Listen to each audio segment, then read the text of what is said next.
Just had baby now, I'm only being referred to as your wife. I gave birth to the most beautiful, sweetest baby girl almost 4 days ago.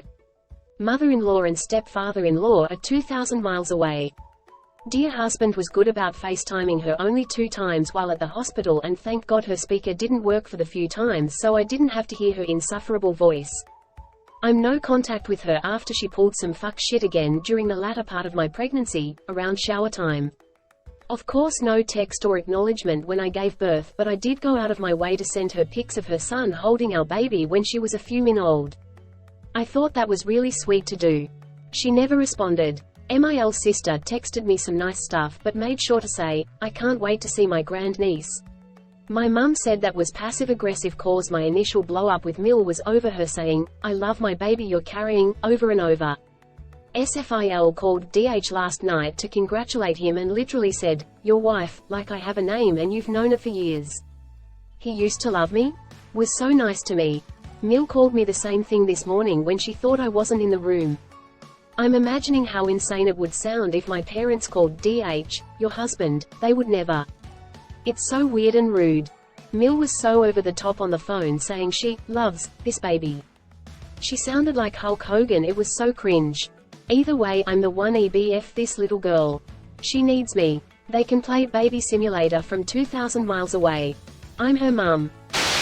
Does anyone else's JNO repeatedly instigate the same arguments and then gaslight you about it?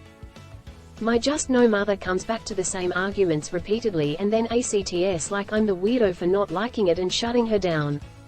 The big one right now is that she wants us to come into town and then stay with her. We live 3 hours away by car, we have a toddler, and she has a tiny, crappy apartment. There are several problems with this desire of hers. First, we just don't want to stay with her and we're allowed to decide that. Second, even if we were interested, there is not enough space. I think she thinks DH and I would take her bed and she'd sleep on the couch. But she has physical disability issues that mean it's a terrible idea for her to sleep on a couch. On top of that, we have a toddler, and her tiny bedroom is so packed full of furniture I don't even think there's enough space for a pack and play. This also doesn't account for the logistics of, her room is the main bedroom and the toddler goes to bed way before everyone else. So in that in-between time, the adults would have to figure out how to step around the pack and play in this tiny space to do things like pee and bathe without waking up the toddler and or hurting themselves. The apartment is just not a great space for a toddler generally because of all the stuff lying around. She refuses to accept this. Third, did I mention we don't want to? But she won't let it go. She was whining about this even before I got pregnant, which means it's been literal years of her bitching and moaning that we won't stay with her when we're in town. It's completely circular. It does not matter what I say. She texted me yesterday asking, can we talk? And I replied back telling her, I don't really think there's a point, the conversation is circular and I don't have the patience or energy to do this with you again. Her reply, why are you upset? I'm your mother. We have had almost this exact conversation before. More than once. I don't want to talk to you because you repeat the same bullshit over and over. Whoosh, why are you so upset? For one, why are you projecting upset onto text on a screen? I told you no to something and that means I'm pissed off and being irrational? 2. You literally want to have the same arguments, verbatim, over the course of years, but I'm the weirdo if that bothers me and I don't want to do it? This isn't forgetfulness. This is her desperately trying to make herself into the injured party when the crux of the issue is that she won't take no for an answer. So I told her I was blocking her and then I did. She was actually blocked for the duration of my pregnancy, not for this specific argument, but for this same basic circular structure of, why won't you just do what I want? Here's why. Why won't you just do what I want? The only reason she got around it is because she decided to change numbers. Troubling email from Mil to So. I'm having a baby this summer.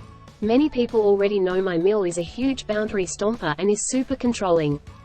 The most recent offense was that, even though I told my husband that they were no longer allowed to do stuff like this, they obtained a contractor to do some work on our house. Contractor is a family friend, so fine, whatever. But they, my in-laws, put themselves down as the contact people on this stuff and leave me completely out of it, when I previously said I should be included in everything as a homeowner. I literally reached out to the contractor last week to put all mine and my husband's contact info on the work order, so we would have it as the homeowners, and my mill found out and changed it back to her, and I was like, WTF. But when I say, WTF, to that, they all just say, oh, we are just trying to help and don't be ungrateful for free help. I personally think it's more of a control issue, but whatever. Rant over. That's not even the point of the post, it's just an example of my ever-growing list of offenses. So, I'm pregnant. My in-laws have it in their head that family is the most important thing in the world. They want to either live on our property or right down the road from us, and they essentially want to be very involved in our everyday lives. We are their retirement plan. Unfortunately, I simply don't want this. I have bawled my eyes out over the fact that I just don't like my mill at all.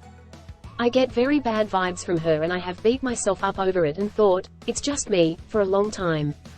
She always acts very sweet, but can be very mean and condescending, especially when people talk back to her. I need her in small doses. She is going to give me constant unsolicited advice and try to tell me how to raise this baby as soon as she's here. I'm not going to be able to handle it that much. She came to me a couple months ago and told me that she wants us to make it a point to make sure we see them 1 to 2 times a week when the baby is here. I came back and told her that was simply unrealistic, and that it will probably be 2 to 3 times a month on the weekends. Pretty much every other weekend. She fought that, and she thinks that we should have weekly dinners if we can't see them every weekend. I just feel like that is a lot to put on me as a new mum who will be working full-time. I don't want to be her retirement plan. I don't want her raising my baby. She's been acting weird lately. I had a little get-together with my family at my house last month, and she was obviously bothered by it and in my opinion tried to crash it twice. It was really odd, especially because we have get-togethers with her family all the time. So it's not like an unfair situation. I suppose I could have invited her to my family party, but honestly I just wanted to chill with my family, and I feel like that is acceptable. Now to the fun part. 1. Found a text exchange between my mill and So the other day, and it was concerning. My mill lost her relationship with my Bill and Sil a few years ago because I guess my Bill and Sil never came around, and my mill therefore didn't get to see her granddaughter more than a handful of times a year. It turned into a big blow-up, and my mill threatened grandparents' rights, and now they're no contact. Although we, my husband and I, make a point to make sure my mill is included in our lives, I feel like it's never enough.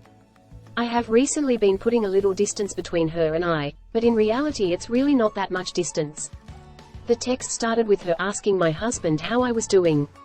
My husband was honest and just said that I have been overwhelmed with unsolicited advice, people asking me about my weight gain while pregnant, and people, aka her, making comments about what I eat, how long I should breastfeed for, Mill wanted me to stop after 3 months and switch to formula, how long I can hold baby, etc. Her reply to that was that people are just trying to help, and that if we act like people are being bothersome and annoying, they will pull back and not inquire, and we will be left alone. Which, okay, I guess. My husband then just said it was going to be a big change and adjustment. To which she replied, just don't change to the point where I don't get to see you or my grandchild anymore. Don't do that to me. That is where my issues lie. Why is she saying that? Where am I in that equation? I have personally told her she will be a part of our baby's life. Now I feel weird and hurt, and like an incubator for her grandkid. Share your story in the comments, I would love to add them to a video.